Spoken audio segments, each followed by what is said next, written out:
Hello there and welcome to a short afternoon version of the Political Courier Webcast for Wednesday, September 24th. A lot of interesting stuff happening today with this whole $700 billion bailout, some presidential politics getting injected into it. This morning the House was discussing the bailout package and a few interesting comments both by Republican representatives. Judd Gregg of New Hampshire giving sort of an interesting argument, proposing how the $700 billion will actually be invested in securities that we can claim profit from perhaps later on. He said Paulson A probably won't use all the $700 billion in that.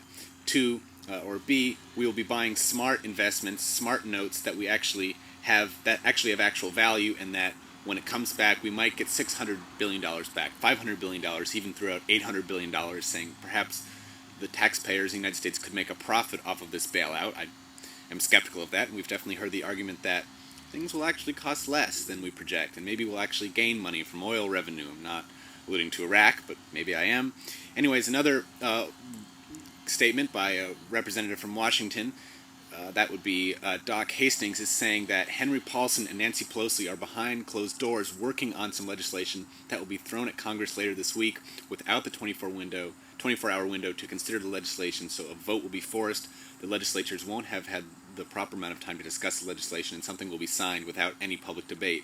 So some Republicans angry that something is going to go on between Paulson and Pelosi behind closed doors, and no one's really going to be able to discuss what happens.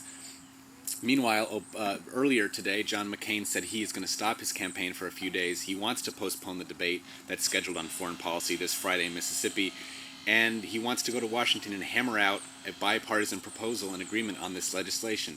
Meanwhile, Obama just came out a few minutes ago and said that he does not intend to cancel a debate. He wants to be there. He wants to debate foreign policy with McCain, and he says he's been in contact with Paulson a few times today, as well as leaders in Congress, and he says, I will be as helpful as I can be, though he does not intend to skip that debate. Now, a Republican blog, that's redstate.com, said this may be an unprecedented moment in modern presidential campaigning. The nation is in crisis, and the only thing that will resolve it is cooperation between the two principal rivals for the presidency.